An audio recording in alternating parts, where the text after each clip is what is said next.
Hello, everyone. Thank you all for joining me here on this live streaming event. I did make a mistake this week and accidentally sent the invitation out to some non-subscribers. I put the email went to the whole mailing list accidentally. So, of course, there are no accidents. I'm guessing that some of you who are watching are not subscribers.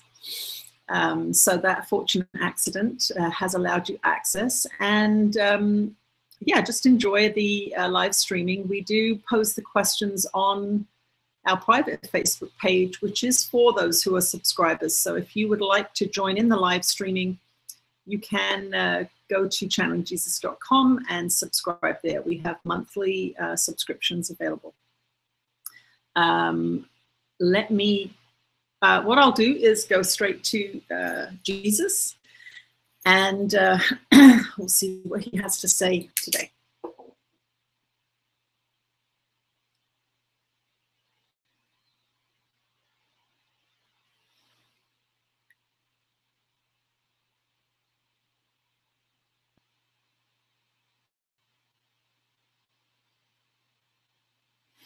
You are blessed beings indeed. I am that one that you know as Jesus, and these are sacred gatherings. These are global gatherings. You are all around the world.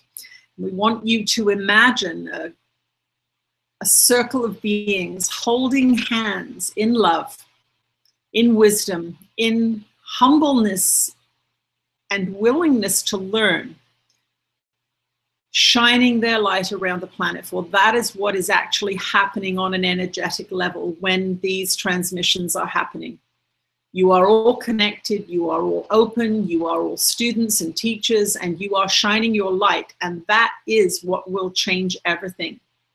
It will not only change everything in your world, but it will change the tone of the world itself. There are planets in your galaxy that live in absolute peace and joy, cooperation, health and creativity. And if there is ever a problem with any member of those societies, that society comes together in compassion and love and assists in lifting up that being into the light and giving them what they are lacking. Now, it's hard for you to imagine on this earth a kind of society like that, but it is possible. And how do you create that? Well, you create it by investing your time and energy and focus and love on those kinds of systems. That means being kind to yourself. Now, in your training programs, you are taught to be unkind to yourself. You are taught to deny yourself. You are taught to martyr yourself. You are taught to do all kinds of things, having been told that others are more important than you. And this is just not so.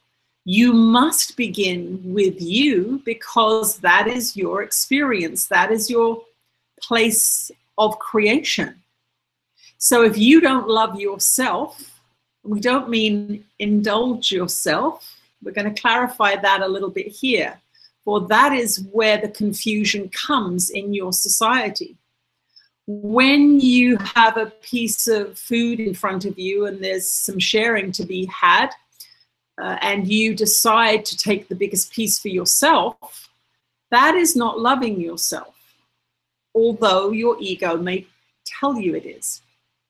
That would be inequality. And loving yourself means that you must see each being in front of you as equal to you, for they are you.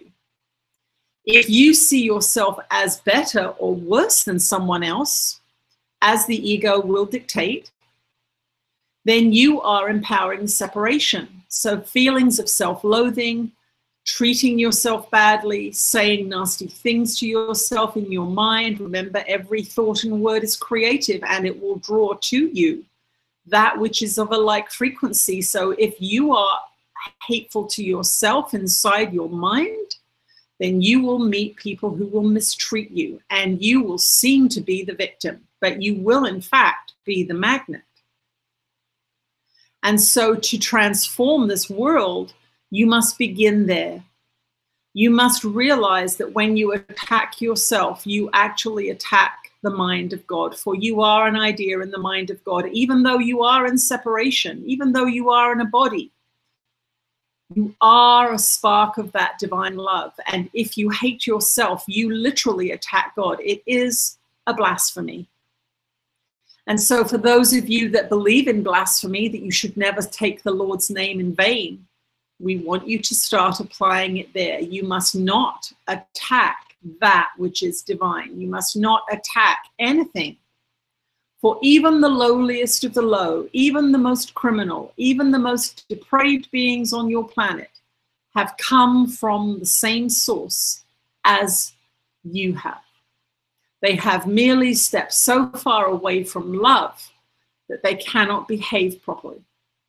But many of you who view yourselves as innocents do not treat yourself in a loving way. You are not kind to yourselves.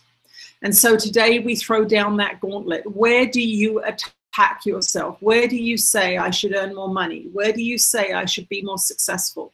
Where do you say I should have a better job or a different body?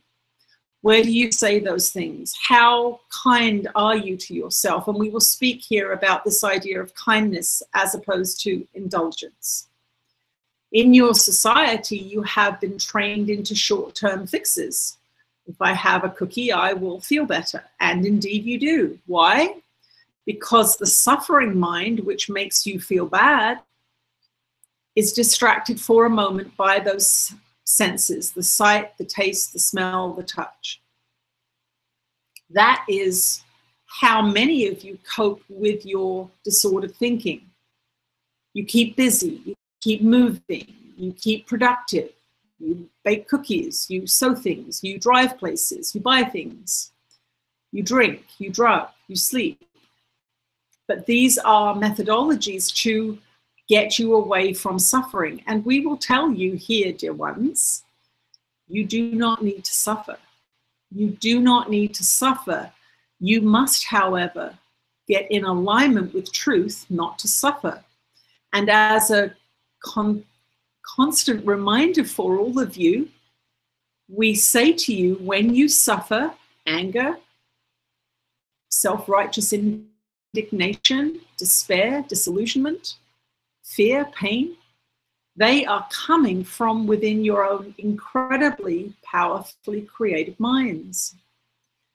And they will feel bad because they are not love. And they will feel bad for the amount of time that you indulge in that off-kilter thinking and valuing and believing. It is a very simple healing program that we offer here. We tell you, if you feel bad, then you have looked at a situation incorrectly. If, for example, you're watching your television and you see some disaster transpiring, and you say, oh, that's terrible, those poor people, they're in pain, they're losing their homes, they're separated from loved ones, whatever the story is that has been laid upon that occurrence, you are interpreting it through your ignorance. And we don't mean to be cruel here, but if you watch an image and you have a story told to you by the narrator of that news system or that mass media system, they are telling you the story that they want you to believe. And if you feel bad, then you have believed a story that's not true. How do you know? Because when you are in alignment with truth, you will be at peace. When you're in alignment with love, you will be at peace. You will not feel bad. And so this distortion of believing that if you begin to suffer, that you are compassionate in some way, this is a mis-teaching on your planet. If you see something in your own life, now we're not talking about screens here, we're not talking about news shows or television broadcasts, we are speaking about your life. If you encounter suffering or somebody who needs help in your life, then your feelings will be guided by higher frequencies if that is where you go to ask for help. If you go to the ego, then you will not come out with a loving resolution. If you go to separation, you may say, keep away from me, you're far too needy. If you go to spirit, spirit may say, offer them love, offer them a cup of tea, offer them some sustenance of some kind.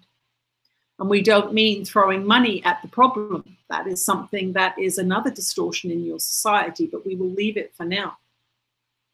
We want you to know when we're speaking about experience, when we're speaking about becoming involved in an issue, stop looking to the broadcasts, because they have been brought to you for a particular agenda to get you dipped down into suffering yourself so that that system can carry on.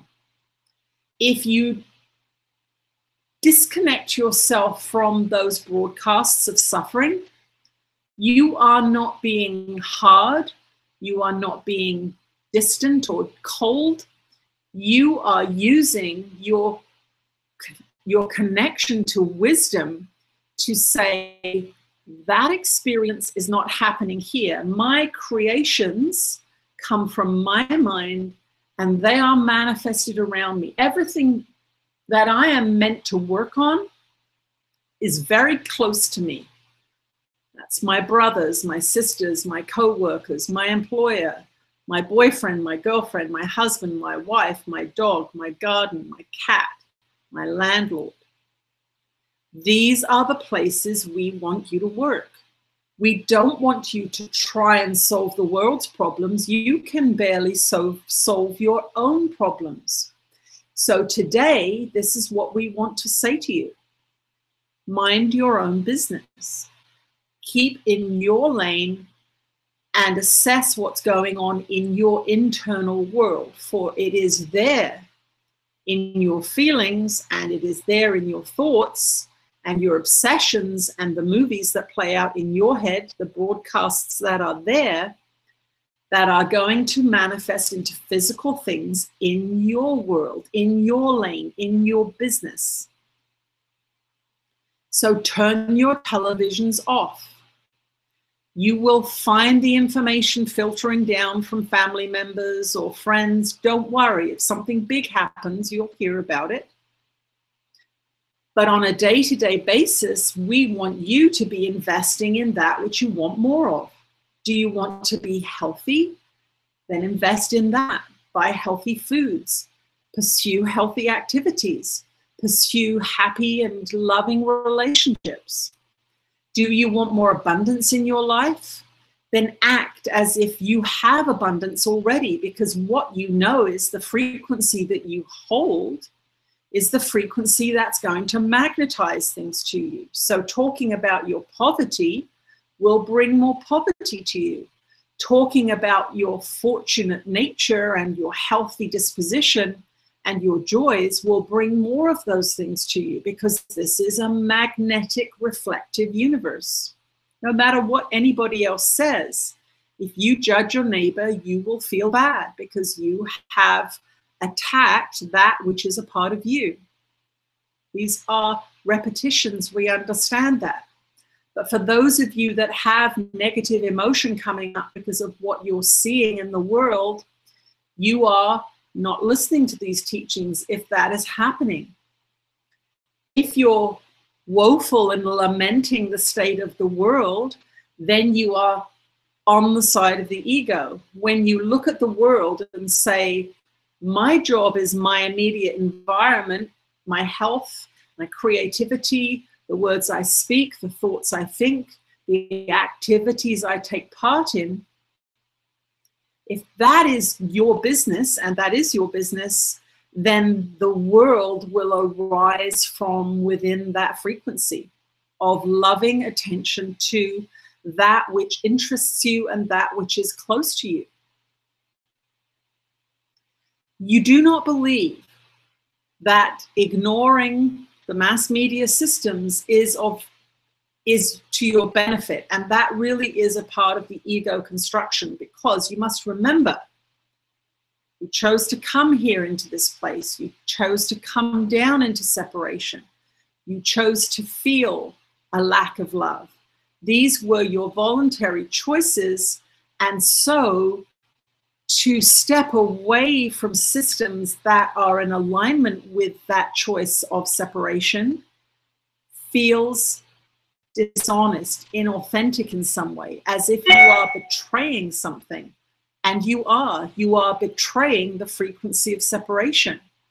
You are saying, I am no longer going to look at war. I'm no longer going to look at devastation. I'm no longer going to even look at environmental troubles. Because the only way that I can change the world is to attend to my own energy, to attend to my own mind. And of course, as you all know, that is through the lessons of A Course in Miracles, the initial clarification process that will take you step by step deep inside your own mind, deep inside your own feelings, deep inside your own beliefs and reinforcements of separation and hatred, so that you may clear yourself.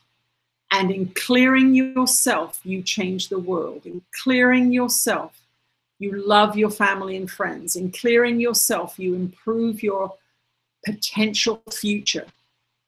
And you have many potential futures depending on what you choose to do with your free will, depending on what you choose to do with your energy and your focus. And from your energy and your focus comes your actions, your words, your deeds. You cannot behave out of accord with your beliefs for very long. And so if your beliefs are causing you to act in an unhealthy way, some way, creating stress, creating poverty, creating resentment, dysfunctional relationships, sicknesses in the body, then you must align with that which is different than the value system you hold. And it feels very, very challenging. And a lot of you that are in this 2 or 3 years into the course are really feeling now the pull to choose which belief system you are going to focus on. We say choose love. You know what the other choice manifests. You've seen it on your planet. You see it now on your planet.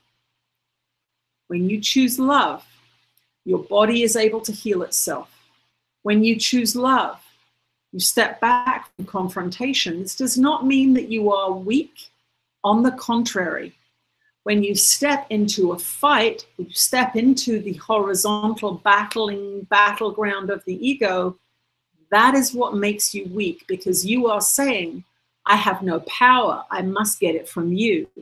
Or you have too much power, I must destroy you so that I feel safe. That is really what a battle is. When you are connected vertically, you know that you are an eternal spiritual being, and that your focus and your desire and your intention and attention will bring to you a transformed world, body, life.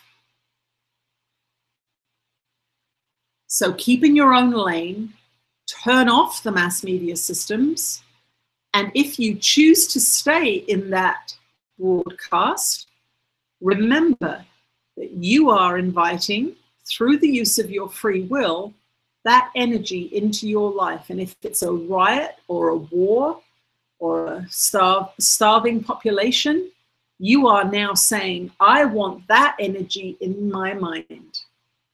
And do not blame anyone else for your suffering if you do that. It is you using your free will to invite a low frequency into your consciousness. And that will plant seeds of the same frequency. We will speak to you again shortly. Okay. He told us, didn't he? Okay, let's get to some of these questions here. Actually, let me just look at that. Everyone's there. Good. There's no screams of, I can't hear you, Tina. This question is actually very interesting to me. Actually, I'm just going to take a little sip of water here in my throat.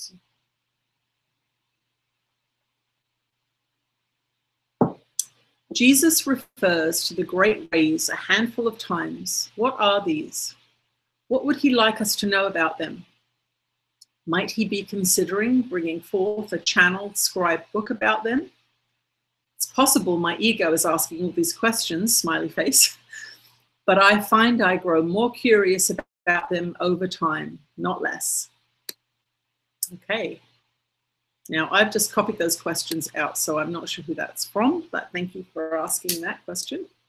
Again, if you are new to the group, you will need to be a subscriber to ask questions. We post them on the private Facebook page the week before the live streaming, and I just pick them up and copy them, and we get through as many as we can. Okay, the great rays. Let's ask Jesus.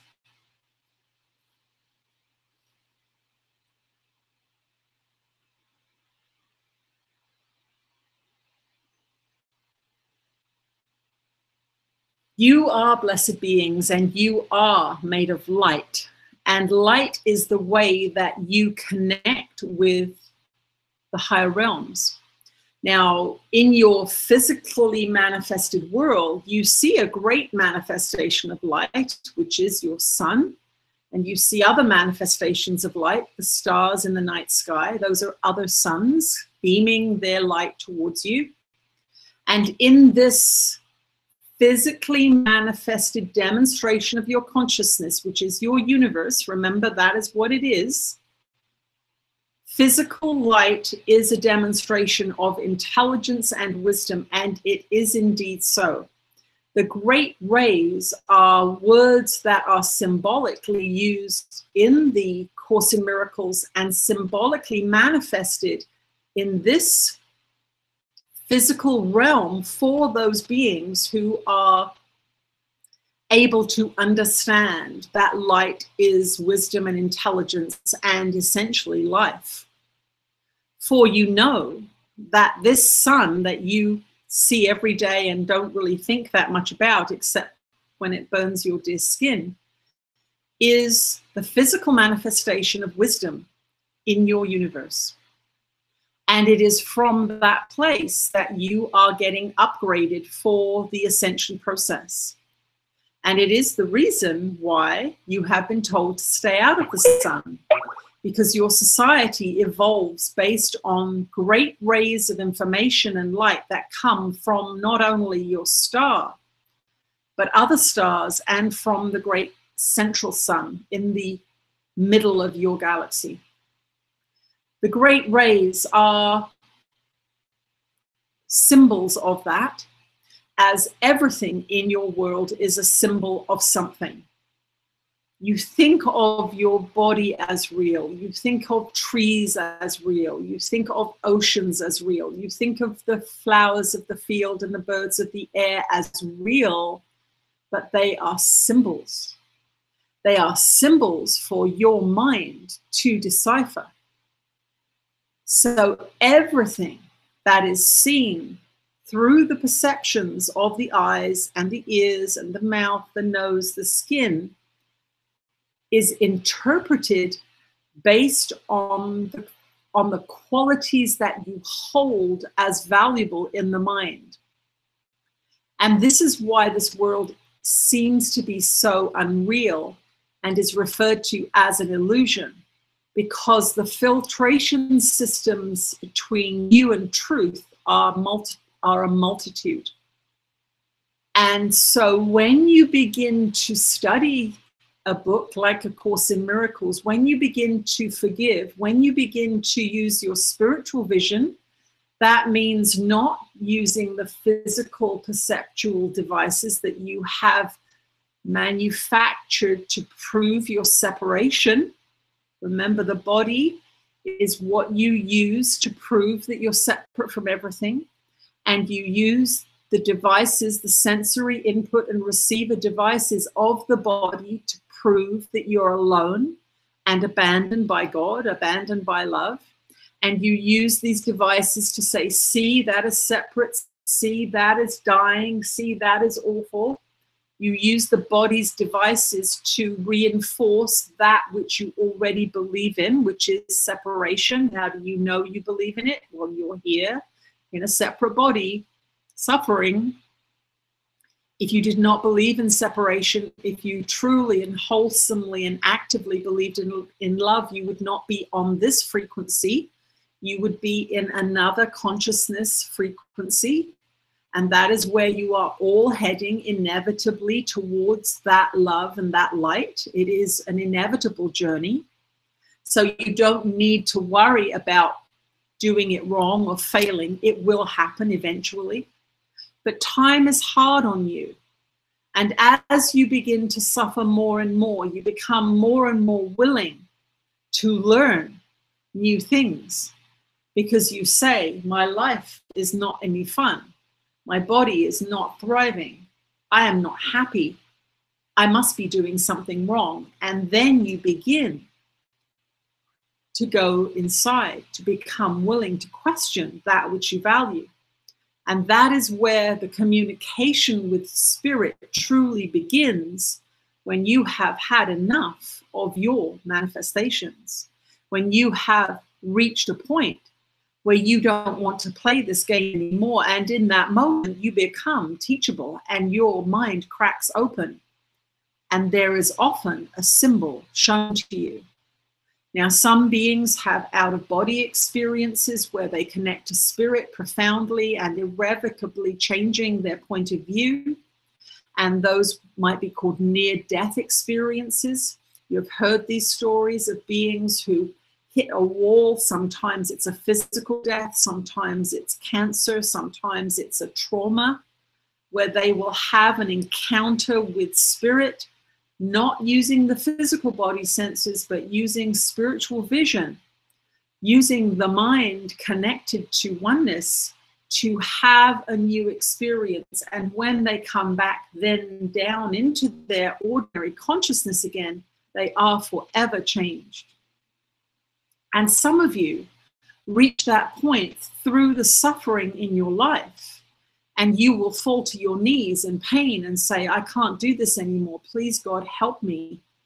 I don't know what to do. There must be a better way. And in that moment when you say there must be a better way, please help me, then the mind and heart crack open and we can begin the process. And often in that process, there will be words heard in the mind. There will be visions, perhaps, or there will be revelatory experiences, so that you know you have been heard, so that you know there is something other than this 3D world going on. And that is what the great rays are. They are a symbolic demonstration of the wisdom and love that is contained within light. And that is the language in your world that we use. And it is the form through which evolutionary upgrades are and have been maintained on your planet. Through light, you are given more and more and more information. And in this ascension process now, these great waves of light that are coming and washing over your planet are indeed the great rays manifested in a different way.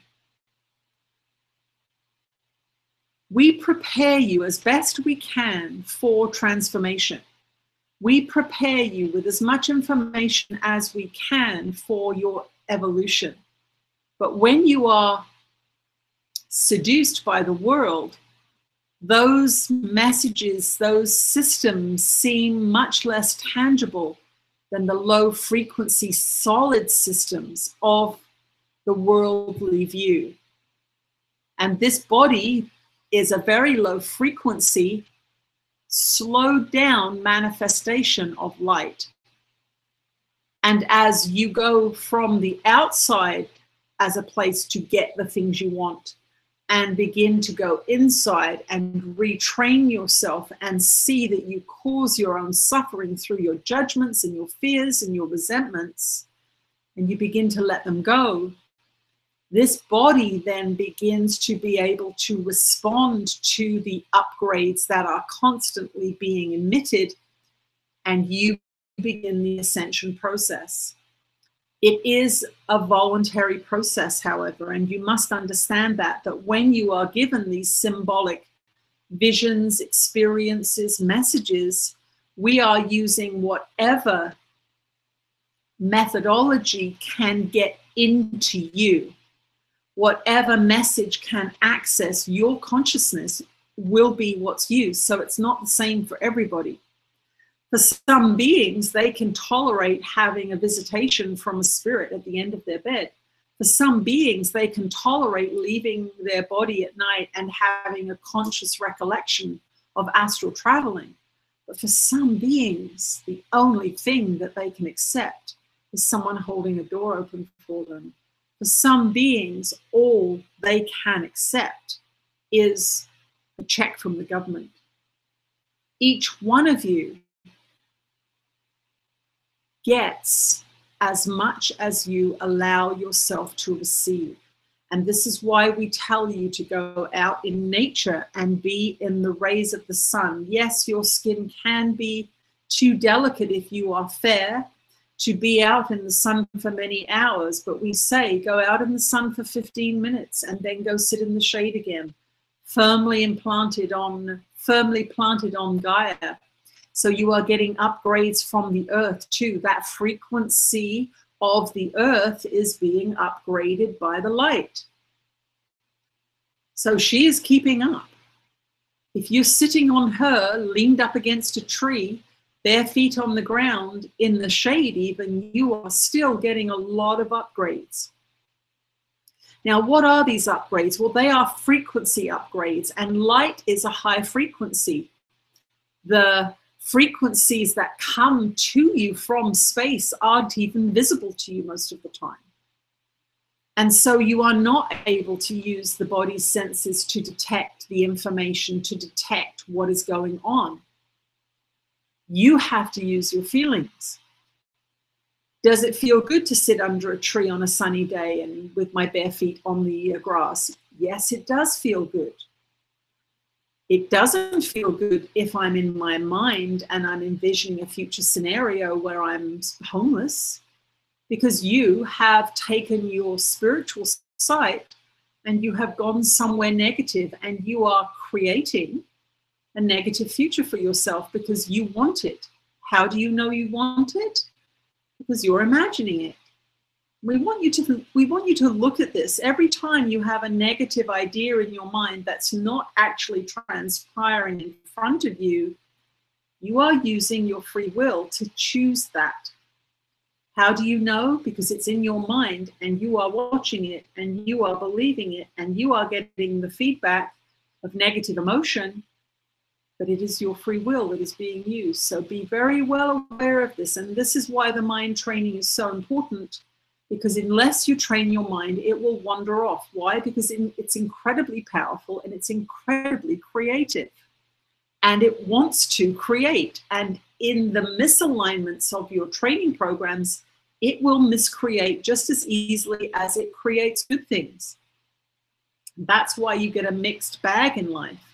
Why you find the person to love and build a lovely marriage, and then you get sick and you think, well, that's just a cruel God playing with me. No, it's the mixed beliefs in your mind, the belief in love and then the belief in fear. They will manifest opposing solid people, places, and things. So get this sorted out, that the internal world is where you get your information, and then you apply it in your physical world based on sound choices, because you've clarified your mind. And when you are ready, you will get a message that suits your consciousness to let you know that conscious contact has been made. Now, many of you are channeling. Many of you in this group are communicating in other ways, through light language, through art and design, through all kinds of different creativity. Each one of you is using a different access point, because that is the crack through which light can enter your ego mind. You've opened up in a particular area because there you are willing, and that is where the information will come in. But we say once again, to keep yourself aligned with the higher realms of light and love, Do go out in the sun. Do be outside as often as you are comfortably able. Now, sometimes you will feel overwhelmed and you will want to go inside. And in that moment, we say, go inside. That's your guidance saying the upgrade is sufficient for now. We need to integrate it. And you may find in these coming months and years that you will have an experience like that, and then you'll be overcome with incredible tiredness, and you will think, goodness me, I don't feel like I've had an upgrade. I feel like I've been downgraded. I'm really sleepy. But we will tell you, when you have a big input of information, spirit will shut down the sensory input device, which is your body. It will say, you need to sleep now because we don't need any more information. We just got a big download of information from spirit, from the higher realms, from the higher frequencies. And this now is not necessary. Let's shut the eyes, shut the bedroom door, go to sleep, and process this and integrate this and apply this. So be very, very gentle with yourselves these days. Give yourself quiet time out as often as you are able. And we understand that your lives are busy. We understand that. But there is always half an hour somewhere in your day that you can negotiate to get some alone time.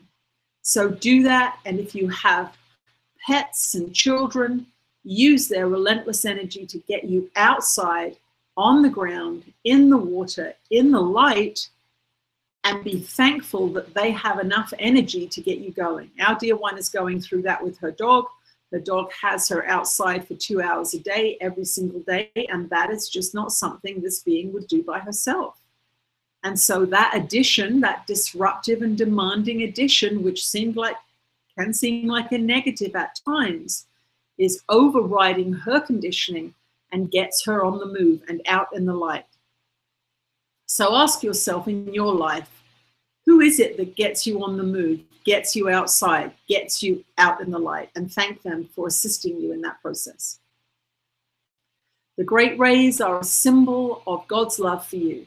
The great rays are a symbol of your connection to the divine.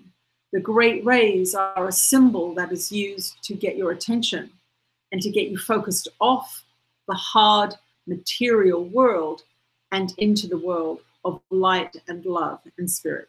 We will speak to you again soon. Okay, all right. Just gonna have a sip.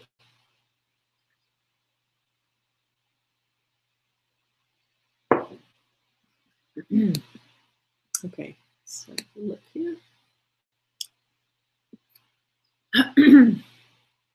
How to open our higher spiritual heart and consciously live our life while also being in that deep inner heart. There are a few lessons and practices in A Course in Miracles and other channeled messages from Jesus which help in this, but I am not able to be in that inner place consistently. I sort of throw myself out, get pulled out by my own split consciousness, get distracted or fall asleep. I am beginning to be able to hear the inner voice get guidance many times, but all of them still make me feel split. Whereas a couple of times when I was led there, the only moments when I felt whole, fully integrated, and truly in charge, not in an egoic way, but in a different, powerful way. Okay, so this question is about the deep inner heart experience, the feeling of being connected. I do appreciate too, if you can, when asking questions, not to have them be pages long. It makes it very difficult to kind of pull out the concise question, which helps us move along. As some questions are almost like an essay, and I'm quite likely to skip over those if they're a bit too intricately woven. So let's bring Ananda through and see what they have to say.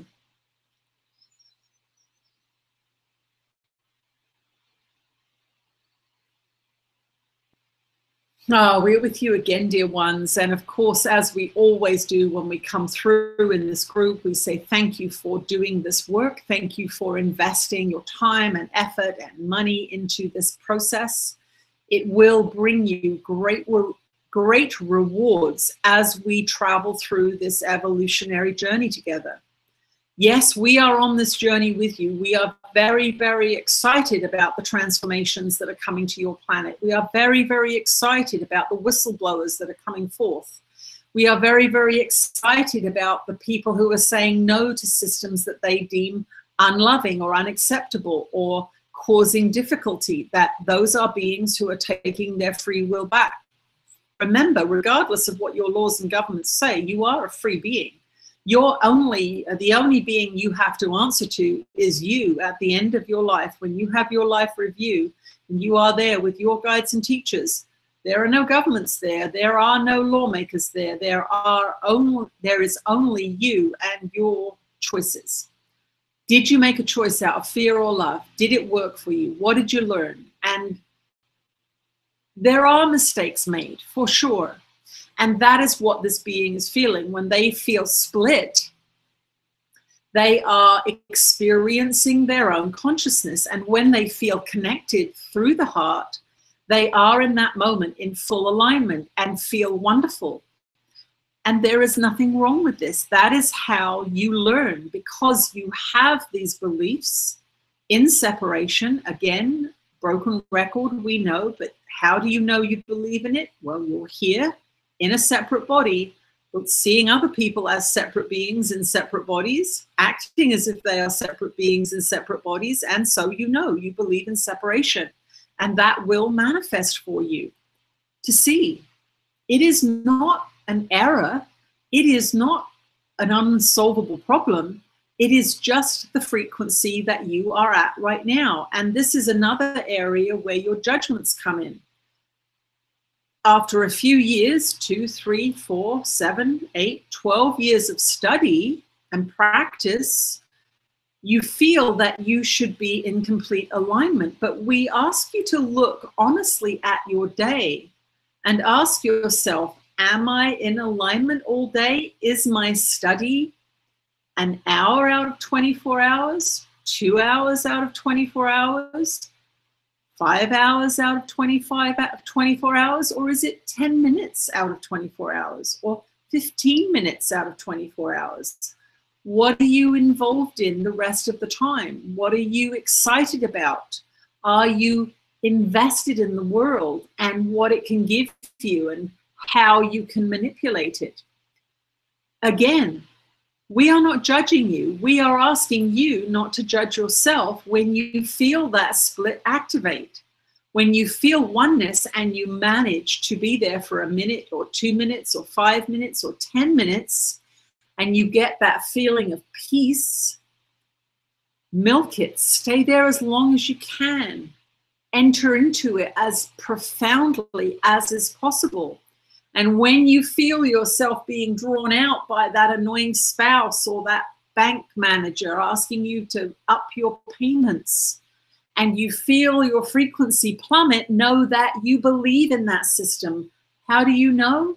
Because you allowed it to take you down out of bliss into the horizontal. And that is a gift. It is not a problem. It is a gift to show you, that person can really pull me down out of my joy. What am I identifying with in the lower frequencies that allows that to happen? Do not attack the person. Do not blame the person, the bank manager or the money or the food or the partner, whatever it is, but go and say, I chose to come down off that blissful connected place. I had something in me activated into action because it's there. And you want to see it. You want to see it. So thank the person, place, or thing or experience that pulls you out of bliss, out of connectivity, and shows you your split mind, because that is where the work is done. That is where you say, what have I not forgiven here? I'm very angry at banks. Interesting. That's part of my forgiveness work. And you will hear the ego say, and you should be angry at banks. They're awful things. But that is the battleground. Remember, always the battleground. Am I going to play in the battleground and suffer the consequences of wounding and fear and suffering? Or am I going to go up? You can only learn what is not in alignment with love by feeling it and saying, it's in me. How do I know? I felt it, I thought it, I spoke it, I saw it. And in that moment, you forgive yourself and say, okay, it's there. I don't know how it got there or who put it there or why I've been feeding it for so long, because I've been having these thoughts and beliefs and ideas for a very long time. But what I know now is that this is impeding me and weighing me down. And in this process of ascension, I want to get rid of all the low frequency ideas in me. Thank you for showing it to me. Do not berate yourself. Do not judge yourself for feeling it, but own it and say, okay, it's there. Now help me. Show me how I empower this. Show me how I choose this. And it can be any subject at all. It can be controlling, it can be judgment, it can be bad eating habits, it can be addictions, it can be resentments, it can be depression, it can be many, many things. But once you say it's in me, it must be in me because I've somehow inadvertently allowed it to reside there. Now I bring it up, I accept it, I don't judge myself, I say it's in me and here, I don't want this. God, Christ, Holy Spirit, please show me how I empower this belief, because I must be, it's been with me a long time. And as you make that prayer to be shown the truth, ask to see the truth, you will have in you demonstrations of where you're doing it. If you resent the banks and you hate money and you're poor all the time, if you ask for the truth to be shown to you and your part in it, you will see, there's another poverty consciousness thought. There's me judging someone who's got a nice car because they think they're better than I am. I resent rich people. Interesting. Thank you for showing me that. That's a little forgiveness practice right there. These are the ways that you get your mind healed. It's not instant. Why? Because you believe in these things.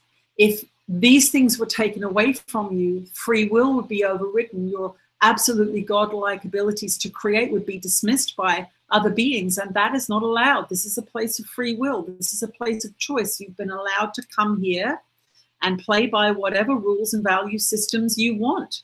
And you get to experience the consequences of all those seeds you plant and all those plants you nurture and all those plants that grow to produce fruit and reproduce themselves in your children and your families. Nobody is doing this to you. You are choosing. Now, there are systems, again, we repeat ourselves, but we want to remind you there are systems of indoctrination and induction in your society that push you towards using your free will in negatively adaptive ways. And that is why we say relentlessly do the Course in Miracles lessons. It is the way you reclaim your mind. You cannot make sound decisions when you have not reprogrammed your mind to align with kindness and love and forgiveness. Because if you haven't done that process, then the world will take you. The world will suck you in. The jealousies and the control issues and the finances and the immigration laws and the politics and the governments will suck you in for years, and you will be suffering and you will be upset and you will say, this world is a terrible place. Why is everyone so awful? But it is you that has chosen to empower it. It is you that's chosen to play in that landscape. Now, this is not about going into an ashram or a monastery, but it's about being in the world, but not of it. You have heard this phrase before, and that is what we are asking you to do. We are saying participate in the manifestations that are coming your way because you have manifested them. They are coming your way. That is a foolish form of denial to say, This is not, my family is, I'm getting rid of my family. You brought the family members you have to you and with you on this journey because they hold information that you needed to have emphasized in this incarnation. And so when you feel the drag downness, when you feel the negative emotion, ask yourself, what belief did I just activate? What thought did I just believe? What ideas in my mind did I just accept? They've just made me feel awful. That means that I chose it. So when you think about this connection to the heart, we want you to enjoy it when you manage it, which means that you're in presence, that you're out of judgment, that you're in a profound state of appreciation. And when you fall out of it, note the contrast and note that where you've gone has made you feel yucky, and say, okay, in that moment of being taken from bliss into yucky, what did I believe in? What thought did I repeat? What image did I play out in my mind? Oh, I thought that person's stupid. That is not them doing that. That's me interpreting them as less than. That means I'm going to plummet into not feeling good. That means that I'm going to plummet into sadness or depression or disillusionment because I am attacking someone who, in the eyes of God, is absolutely equal. So think about this in this moment. Who takes you out of your peace? They are your teachers. Who brings up your resentments? They are your teachers. They are who you manifested in your life to bring up that which you have not yet mastered. And so every one of those beings who pulls you from bliss is showing you where you have untrue ideas, lies, untruths in your mind that are always creating. Remember this. You may think that you don't want to see these things. Why can't they just be left beneath the surface? Why can't the iceberg part that's under the water be left alone? Why? Because it's always attracting to you. It's always magnetizing to you things of like frequency. And so gift yourself the opportunity to heal when you have that thing come up, because it is no longer underground. It is now activated in clear sight. Work with that today. Whatever upsets you today or whatever upset you yesterday, put the mirror up between you and the person or you and the situation and ask, what in me was revealed to me? My rage was revealed to me yesterday. My sadness was revealed to me yesterday. My overly independent nature was revealed to me yesterday. I will not accept help from anyone.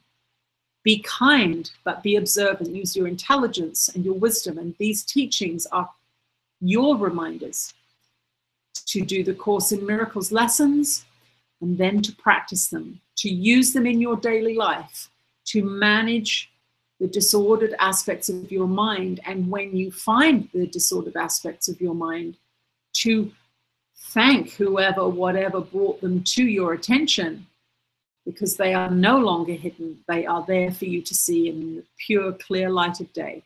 And it is in clarity and acceptance that the journey of healing begins. We will speak to you again shortly. Lovely. Thank you, Ananda. Whew, okay. So, this question was posed and it says not for live streaming, but I liked it, so I decided to ask it. In Making Love to God, Ananda speaks about the disruptive influence of coffee.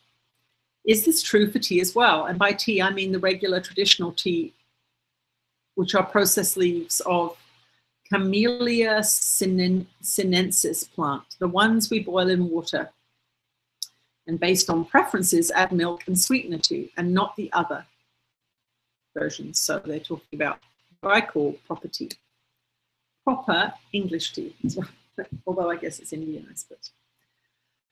Okay, let's see what Jesus has to say about tea and coffee.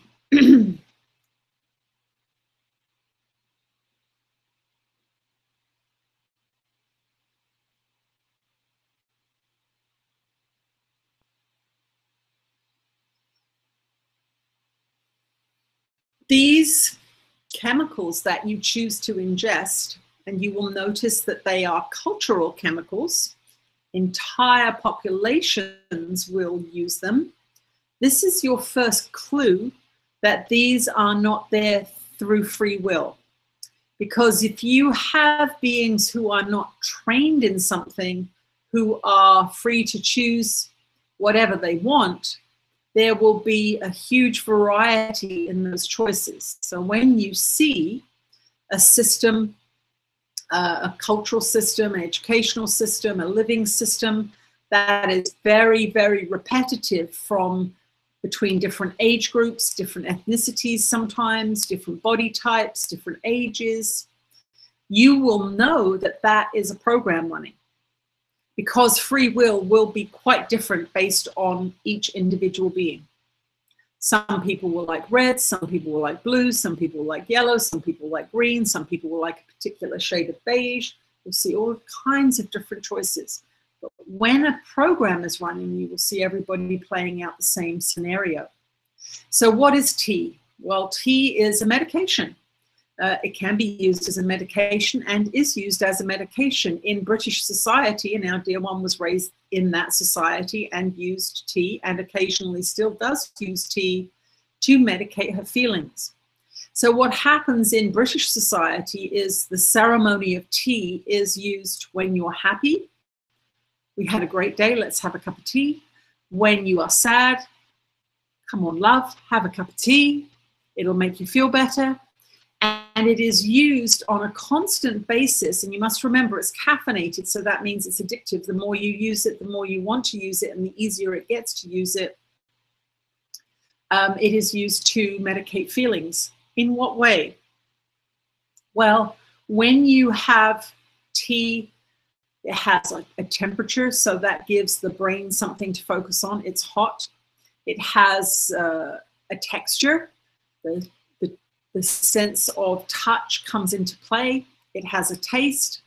That sense comes into play. You get to look at it. The steam is coming off it, the color, all of these things. The cup is warm.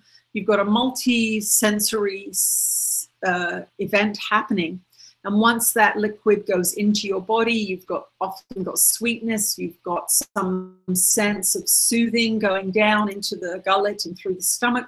And you have a complete distraction happening from the upsetting thought that you had. You also have a distraction from the joyful feeling.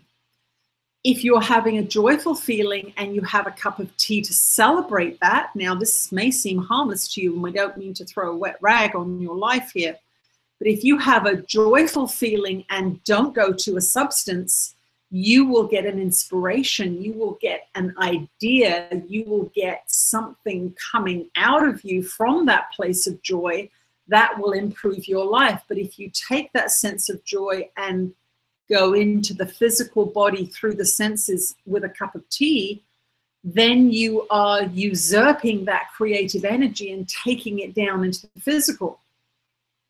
So as a cultural medication, it works because the British society is quite a distressing one. It's a very old demonstration of control and judgment mechanisms.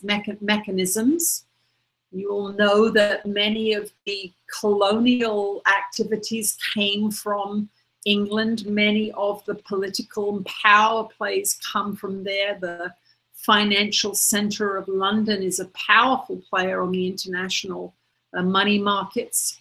And so that is a very, very old and well-established system. And the beings there suffer deeply a lot of pain and judgment and restriction. If you go to England, you will see these massive cities of people living in incredibly close quarters, expensive and crowded conditions, and you will see vast expanses of greenery out in the countryside where there aren't very many people.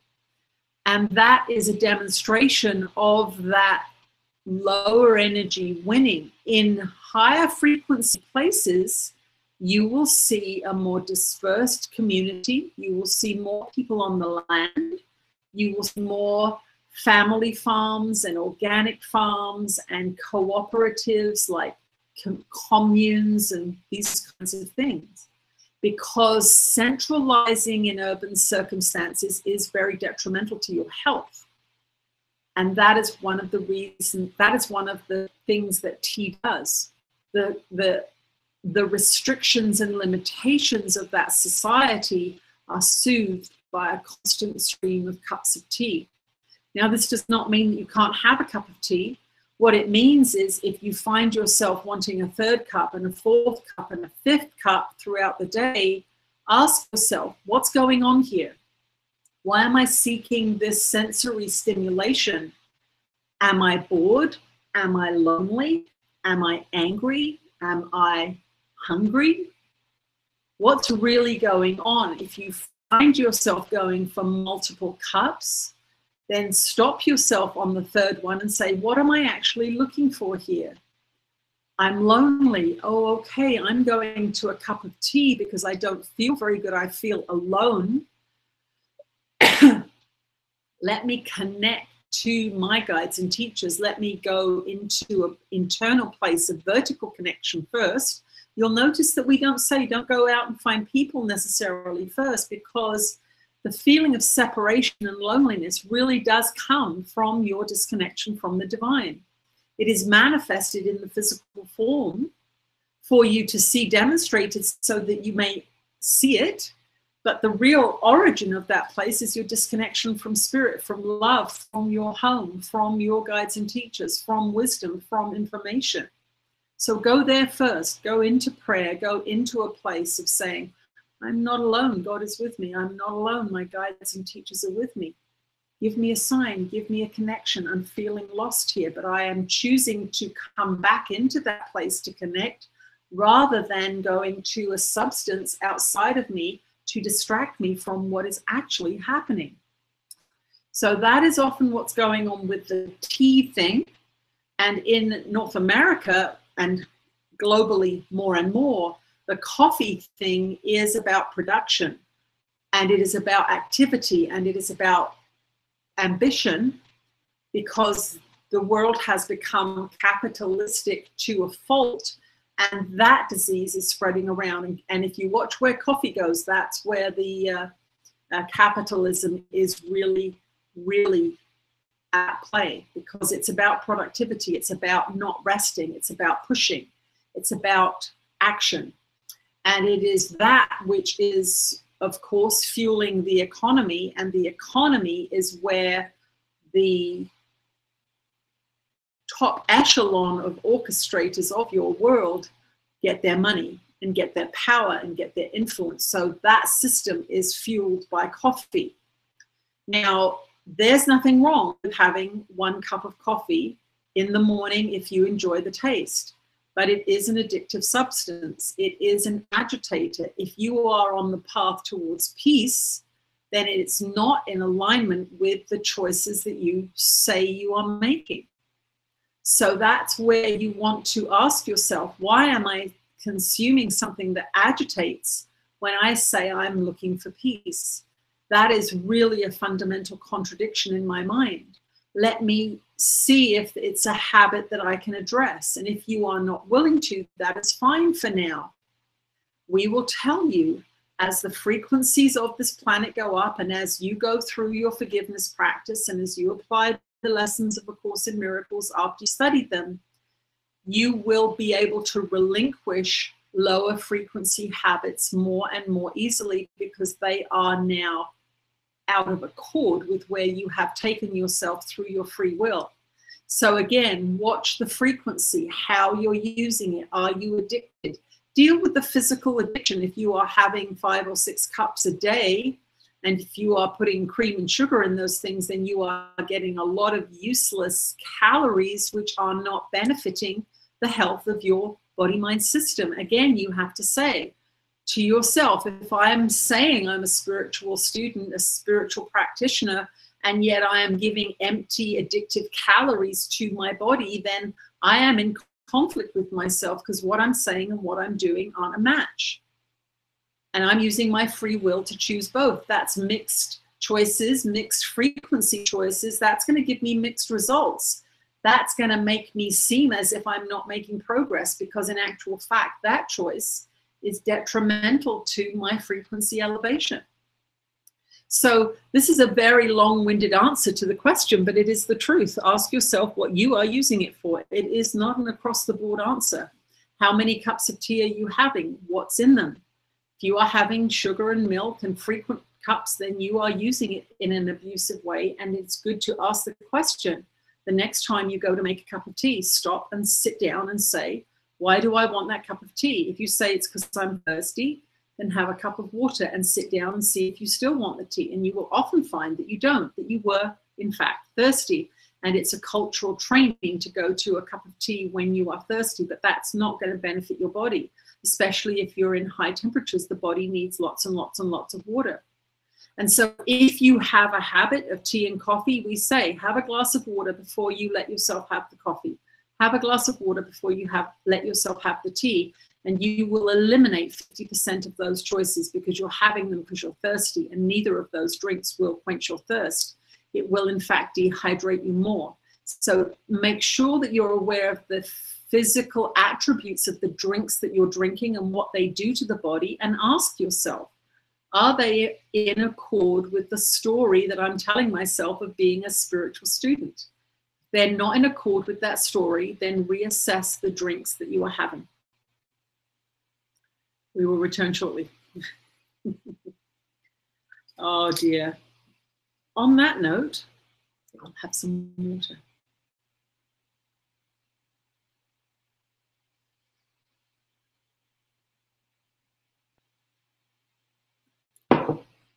Well, that was a very good answer, actually, as usual.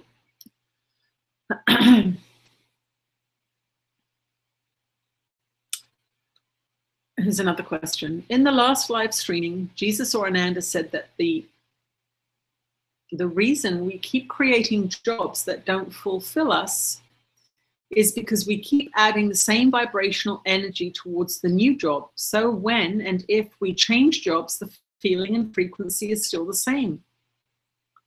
What steps, what steps can they advise one to take in helping one decide what it is they want to do, and how to really tune in clearly to what they really do, as it may not just be one thing? How can one ensure they are not creating old, outdated beliefs onto a potentially new job situation? Abraham Hicks say it's good to focus on how the new job will feel, which I find helpful. But I seem to bump up against contradicting thoughts and ideas, and then don't move forward. I think that was Camilla. Thanks, Camilla. Let's ask Ananda about this.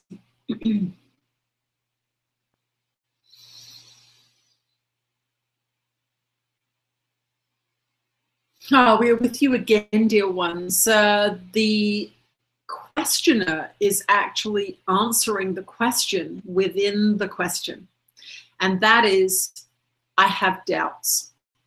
I have insecurities. I have a lack of faith. And you are such a powerful being that even one thought against that which you are following will cause an immediate disconnection, because you literally have had your foot on the gas. I'm going to study this job. I'm going to invest my time in learning this particular profession. I'm going to pay someone to teach me. That's your foot on the gas. And your doubts and your lack of faith and your questioning from your conditioned training are your foot on the brake. So you go forward. I like this work. This feels new. This training program I'm in is so interesting to learn about this new subject. The conditioned belief comes in, but I'm never going to be able to make money at it. Nobody makes money at this. This is just one of those spiritual jobs that nobody gets paid for. That's your foot on the brake, and you will feel the loss of momentum, the loss of joy, the loss of faith. So really, this is an issue of faith.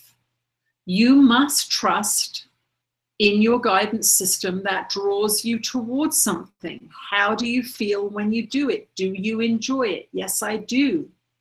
What distracts me from it? Financial fears, other people's opinions, me looking at the world and saying nobody's making a living from this job.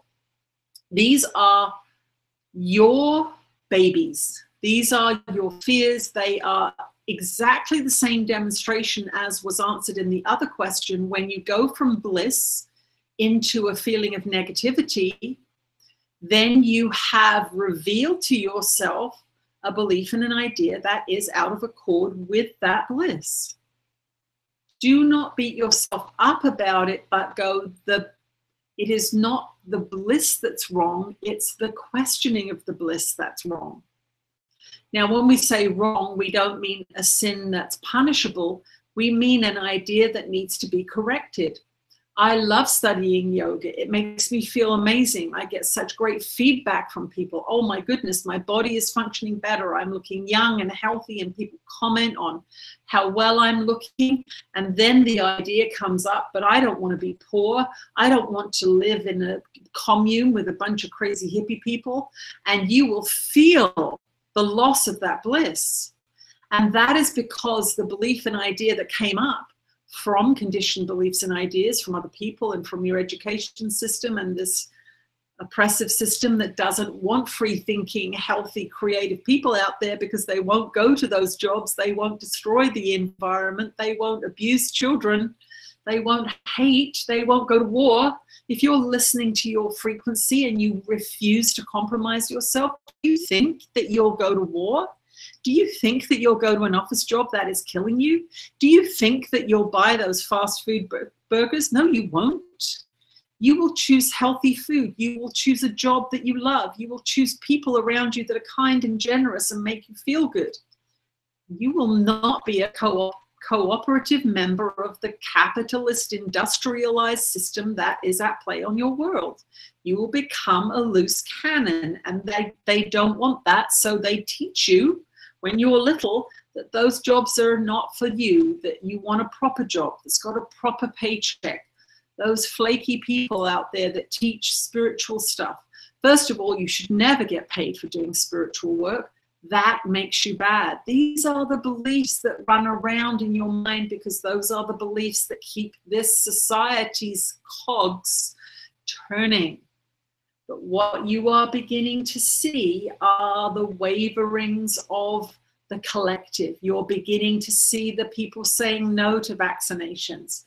You're beginning to see people questioning the banking system. You're beginning to see them taking their money out of the bank and investing it in other things. You are beginning to see them standing up against the government's murderous rampage, gun laws, wars, these kinds of things. And they are becoming more and more fearless. And that is because of the internal healing that has happened. And that's all that you are on, dear one. You are on a journey of internal healing. And no, you are not meant to only do one thing. You are meant to grow your own food, and you're meant to play with animals, and you're meant to hang out and have great conversations with people. And you're meant to create things and sew things and weave things and paint things and founder things and go riding and swimming and flying and talking and writing and all of these things. And there is such an infinite number of opportunities of things to do. If you're bored and overly focused, give yourself an assignment. Say, I'm going to take a class in something I have absolutely no idea about. I'm going to learn how to speak French, or I'm going to learn calligraphy, or I'm going to take a guitar lesson because I'm bored.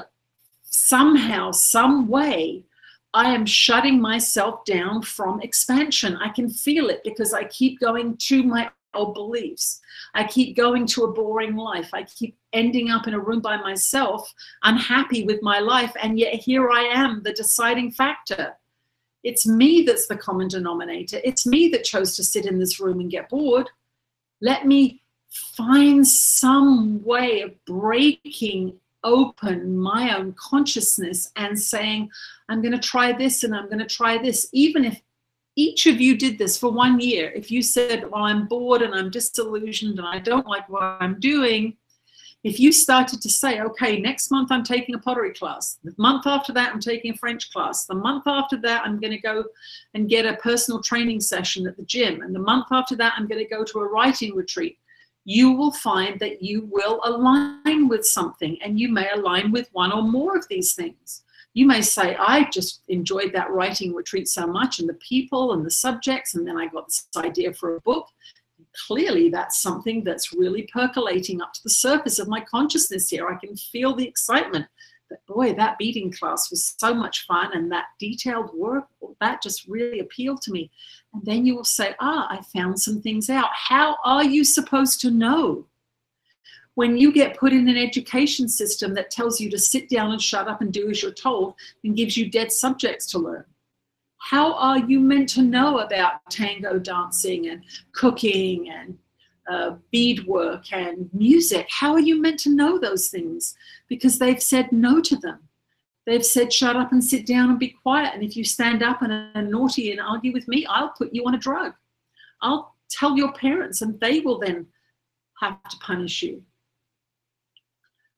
You must look at the system, dear one. You must see what's been done to you. And we know that we repeat that, but we want you to see that you are the one who is choosing. You are the one that is the common thread throughout the indecision or the unhappiness or the confusion. You are well on the way to healing your mind. You are getting invitations to do things that you want to do. You are shining your light for others, and they are saying, I want more of that. I want more of that. Why can't you give me more of that? And you feel your fears and you feel your confusion, and yet you know that you have it in you to give. So give more of that. Find a way of sharing your light in video, in writing. Start a Facebook page or a website and express yourself there honestly and happily.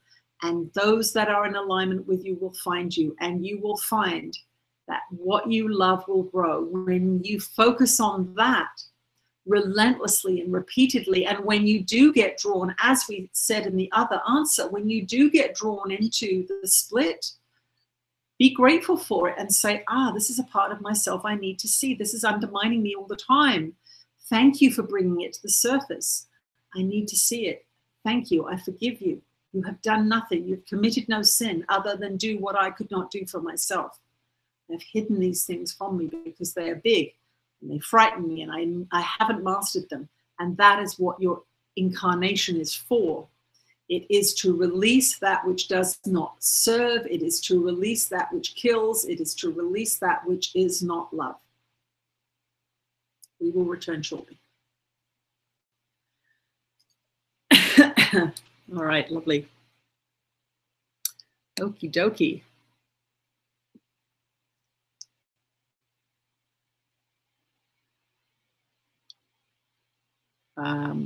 Okay. Here is another one. The Course talks a lot about how we are not a body and that we are eternal spirit. And in the belief in separation, we made the physical body to separate from oneness.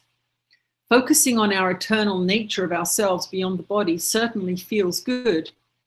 Please, can Jesus talk about how is the best way to integrate this understanding into physical movement of the body? For many years since being young, I have always enjoyed being active, moving my body for dance, to sport, to physical yoga postures in the gym. Sometimes I've noticed in ACIM students that there is a certain level of denial of the body, or that doing things like going to the gym or doing the physical postures in a yoga practice is not spiritual somehow, as it is focusing on the body. This has brought up a little confusion in me over the years, as I used to love going to the gym. The question goes on, but it's quite a long one, so I'm going to end it there. And we will see what Jesus says about exercise and the body.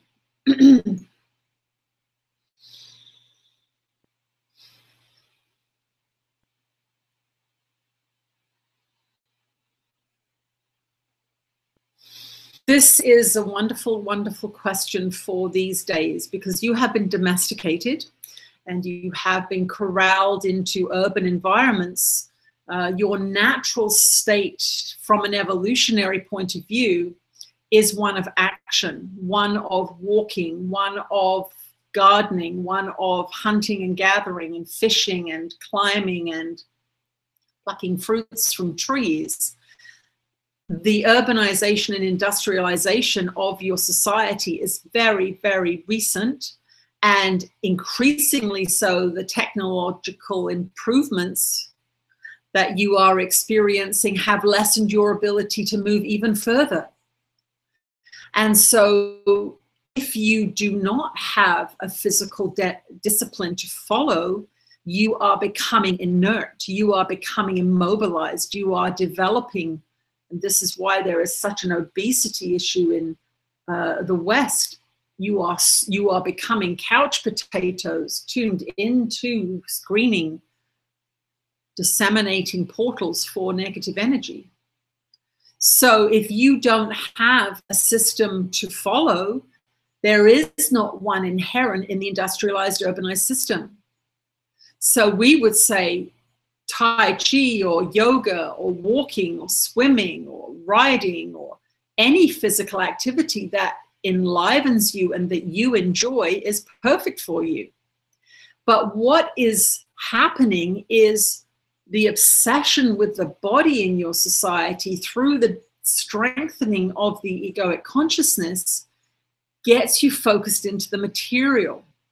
That means when you go for a walk, instead of listening to the birds and looking at the leaves and seeing the wonderful play of light on the water, you are thinking, I'm going to make my thighs thin. I'm going to lose weight. I can feel this fat on my bum jiggling around. I am less valuable. I am less valuable. I must be thin. I must be thin. We will tell you there's a very big difference between what creates when you do that negative litany of body obsession thinking, as opposed to walking and experiencing that beautiful, beautiful rain or that snowfall or the sun glistening through the fresh green leaves of the tree.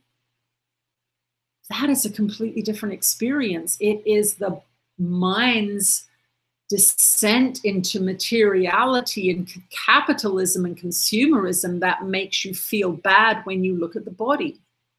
If you go to the gym to say, I love this experience here on earth, I want to be fit and strong so that when someone says, let's go for a walk, I can say yes. When someone says, let's go for a trip to India to discover ourselves, we can carry our bags and hike up mountains. You will say, I am taking this body to the gym or the yoga class because I understand that it needs to be cared for, that it needs to be nurtured with good food and oxygen and flexibility and balance and strength. And you are not focusing on the body in that moment. You are focusing on the potential experiences that that healthy body is going to bring you. Playing with your children, playing with your grandchildren, having children, being able to give birth and to recover from that very, very intense process. If you are sedentary and overweight and out of shape, we will tell you you're already obsessed with the body. You're obsessed with not moving the body. You're obsessed with overfeeding the body. You're obsessed with not feeding it proper foods. You are controlling the body. So it is the mind that determines the story that is laid upon the experience of physical activity. So our dear one is going to the gym, and when she goes to the gym, she will recite Course in Miracles verses as she repeats the action. She is demonstrating in going to the gym and in walking many miles each day her willingness to maintain the body so that she can do her work well and comfortably and efficiently. She has seen that when you travel from Canada to Europe and you have 3 flights and time zones and big heavy bags, that you need to be strong and fit to be able to do that. And she is doing it as a dedication to her spiritual practice. So use whatever exercise brings you joy and happiness, and take the trained mind with you and say, I'm doing this because I want to experience this world free from health issues, free from weight issues, free from arthritis issues, free from negatives that will constrict and restrict me. I want to be able to say yes to as many things as possible that come my way, because I know it's through experience that I upload to the hard drive that is the God mind. And I am the experiencer. I am the one that is here experiencing. So use that principle when you think about a physical activity. And initially, it's going to be a pure act of will to override the inertia that has inculcated itself into your body-mind system. Remember, what do you do with 4- and 5-year-olds? You tell them to stop jumping and playing and running and being happy and climbing trees and taking their clothes off and their shoes off and running in mud and doing all kinds of glorious things. You train it out of them very, very young. And that is what many of you are crippled by. So think of yourself as that 5-year-old child that you were, and think, what sorts of things would I have enjoyed then if I hadn't been put in the school system? Well, I used to love going to the beach. Okay, well then start a walking program, going to the beach, not just in the sunny days, but the windy days and the rainy days, and experience all of that beautiful stimulation and light.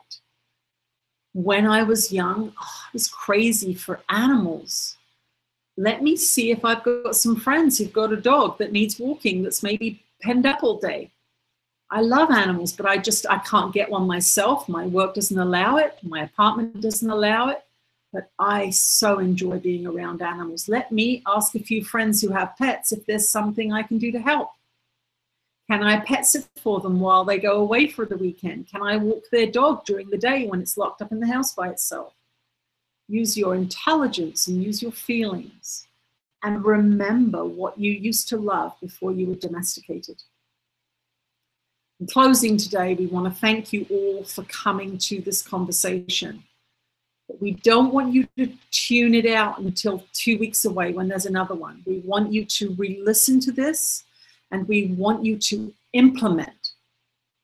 Remember, the only thing we're seeking is a new experience so that you can have a new view of that which you are.